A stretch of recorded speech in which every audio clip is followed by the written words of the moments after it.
She's back for another dose of no-nonsense advice for all of life's questions. It's our very own Keeping It Real Guru Vasavi Kumar. Welcome back to the show, my dear. Okay, so let's jump right into viewer questions.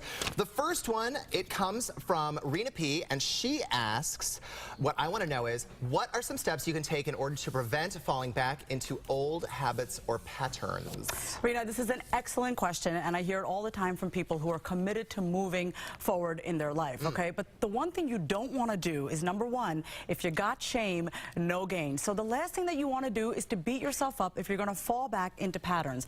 A more proactive option is to ask yourself, okay, what do I need to do from here? There's a clear cycle to our behavior patterns, and the goal is really to recognize that behavior, interrupt it sooner and sooner every time.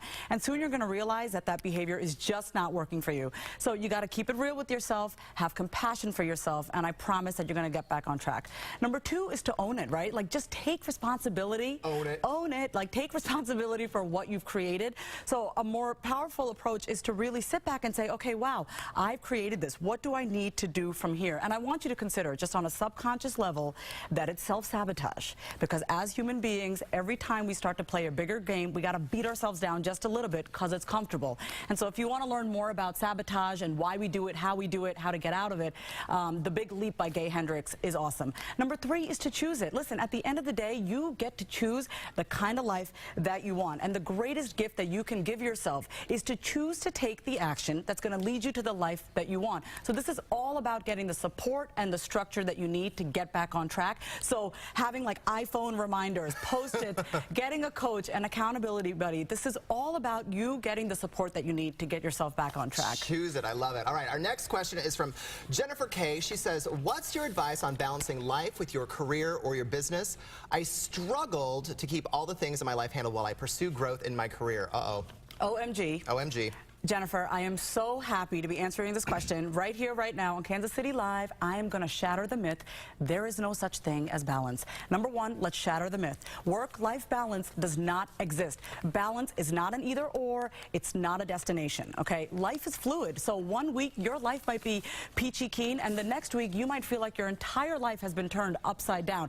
Balance is self-defined, so what works for me may not work for you, and vice versa. So let's forget about the perfectly balanced scales. It's a really bad analogy. It really is. Let's take a look at getting control back into your life. Number two is quit complaining. All right, complaining. Stop it. Stop complaining. Just stop complaining, because all it does is suck you of your energy totally dry. However, if you need to complain, be a conscious complainer. So if you got to call up a friend and say, listen, I just need to vent, keep it moving, you know, get on with your life. Number three is to ask a different question. All right. What does success mean to you? Take a look at all the different areas of your life, spiritual, mental, physical well-being. Ask yourself, am I truly happy in these areas of my life? And if you can say no, like if you're really not happy in one of those areas, the question is, what do I need to do to be happy, to restore, and to start engaging in those areas of my life?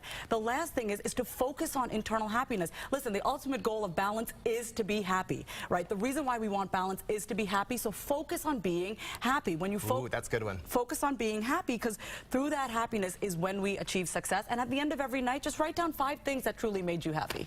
Last quick question.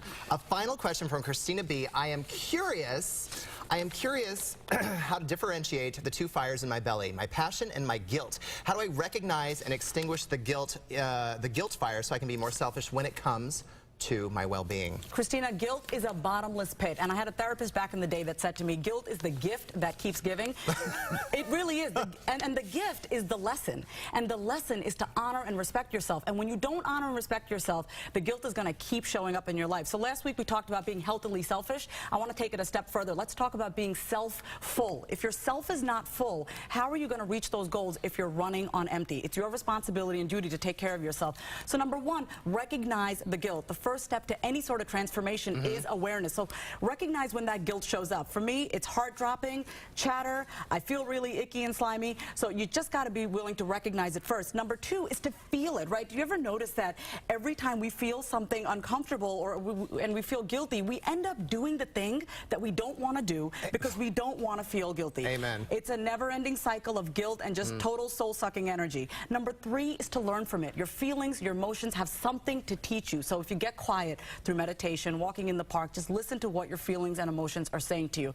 Number 4 is to move towards it. So have you ever noticed that anytime we feel something that's uncomfortable, we're like, oh, I don't want to feel this way. No, I'm actually inviting you to move towards that feeling. So for example, you feel guilty about saying no to someone? Awesome. Go say no to someone. If you feel bad about putting yourself first, fabulous. Go put yourself first. If you want to stop that cycle of guilt, you got to be willing to do the very thing that's making you feel guilty. And the last thing, my absolute favorite, is bless it and release it. Here's the bless it and release it. Living and operating from guilt is just not good for you, and it's not working for you anymore. So bless it and release it. Let it go. Bless it and release it. Oh, Vasavi, you always keep it real. We love it.